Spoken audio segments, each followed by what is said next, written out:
kasalanan ko. Dahil sa akin, nagkaroon ka patuloy ng trauma. Mas maganda pala talaga na ipakita natin kung sino talaga tayo.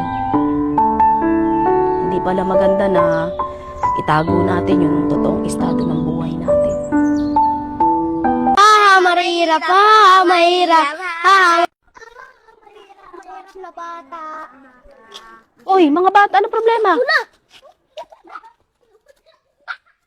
Bunak, ano? Mama, sabi lang nila, mahirap lang tayo. Okay lang yun, anak. Huwag ka na malungkot. Alam mo ngayon, anak, tinanggap ko sa sarili ko kung ano talaga yung estado ng buhay natin. Huwag ka mahiya kung sabihin nila sa atin na mahirap tayo. Importante, malinis yung hangad natin sa kapwa natin. By the way, baka gusto mong pumasok sa pinagtatrabahuan ko. Sakto, hiring kami ngayon. Rachel, congrats nga pala. Alam ko naman na deserve mo yung trabaho na yan eh. Ano ka ba? Salamat sa'yo. Hindi ko naman ito makukuha kundi dahil sa tulong mo. Nga pala, ba't mo pala ako tinulungan? Wala. Nakita ko sa yung sarili ko dati noon eh. Alam mo, akala ko dati wala akong mararating eh. Mali pala ako. Wala palang imposible kapag madiskarte ka. Basta palagi mo lang tandaan, Rachel, na palagi ka lang magpakumbaba. Magpakatotoo ka sa sarili mo. Oo nga eh. Alam mo, hindi ko akalain na ikaw pala yung tutulong sa akin. Maraming salamat sa'yo, Emma, na. Kaya mo din, Rachel, huwag isipin yun. Alam mo, kanina pa ako nagugutom eh. Kain mo na kaya tayo, sagot ko. Nakakahiya naman. Bago pa lang tayo magkakilala, tas ililibre mo na ako agad. Kaya mo na yun, tara na. Lunch lang naman yun. Nga pala, salamat sa libre mo Nabusog ako. Wala yun. Alam mo, nun pa naman talaga kita gusto makausap eh. Ako, kakausapin mo? Bukol naman saan yung pag-uusapan natin? Huwag ka sanang ma-open da. Alam ko na dati pa na nagpapanggap pala naman talaga ng mayaman eh.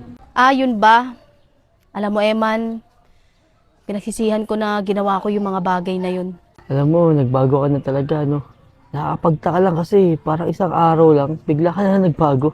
Alam mo kung sino yung nakapagpabago sa akin? Yun yung anak ko. Alam mo, dahil sa pagyayabang ko tsaka pagpipiling mayaman ko, muntik nang malagay sa panganib yung anak ko. Yung kasama mo kagabi, yung maliit na bata?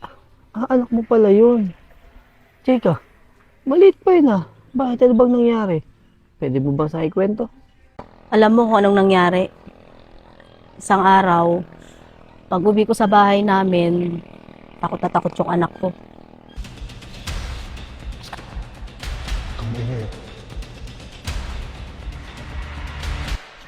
Asan yung pera at kahas ng mama mo? Ang alam ko maraming alahas yun. Kung sisigaw, o ayaw mo masaktan. Hindi ko po alam. Sinasabi mo hindi mo alam.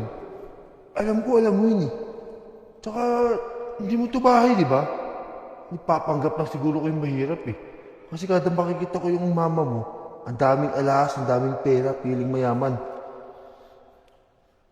Sabihin mo na kung saan nilagay ng mama mo yung mga alahas niya. Bahay po naman to, kuya. Hindi naman pala kayo mayaman eh. Kala ko mayaman kayo. Yung mama mo, kung makasa sa labas, piling mayaman. Wala pala mapapala sa inyo.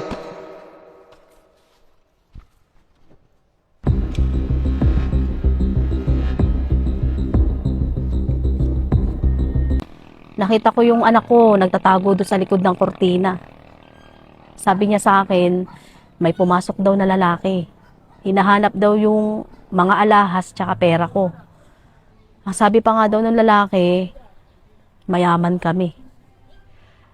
Alam mo, laking pasalamat ko talaga na hindi sinaktan yung anak ko. Kasi kung nasaktan yung anak ko, hindi ko talaga patatawarin yung sarili ko. Grabe pala yung nangyari, no? Pasensya ka na kung naungkat ko pa, ha? Kung naitanong ko pa sa'yo. Pero alam mo, kung nun pa sana kita nakilala, baka sana nakatulong ako sa'yo. Alam mo, siguro nga way yun para mamulat ako. Para mamulat ako sa realidad na hindi ko naman siguro talaga kailangan magyabang sa ibang tao para matanggap nila ako. Ngayon nga, napatunayan ko sa sarili ko na hindi ko naman talaga kailangan magyabang at ipakita sa kanila na mayaman ako. Alam mo, ang tunay na yaman,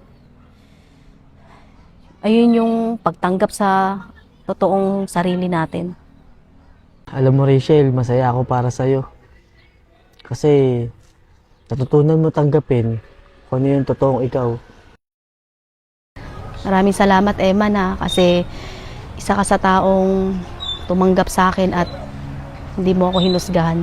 Alam mo, Rachel, wala yun. Mag-umpisa ka ulit. Mag-umpisa ka ulit para sa anak mo. Hindi pa naman huli ang lahat eh. Salamat, ha. Uy. Ano ba tao? Excuse lang, ha. May tumatawag lang. Si Ate Eden. Hello, Ate Eden. Hello po, Mama. Nandito po ako kila Ate Eden. Oh, bunak. Ikaw pala yun, anak. Nakitawag ka pa talaga kay Ate Eden, ha. Ikaw talaga, pasaway ka. Mama, may trabaho ka na? Oo, anak. May trabaho na si Mama. Mag-iipon ako para makalipat tayo sa mas maayos na bahay. Mama, pasalubong ko ha. Oo. Mamaya, anak, ha. Papasalubungan kita. Sige na, pauwi na din naman ako eh. Palagi mo isasara yung pinto, ha. Mama, antayin kita. Ingat. Sige, bye-bye. Tumawag yung anak ko. Sige na, Eman, naalis na ako ha. Kasi yung anak ko nagpapabili rin ng pasalubong. Maraming salamat ulit sa'yo ha. Bukas, sa agahan ko pumasok. Mag-iingat ka dyan ha. Ingat.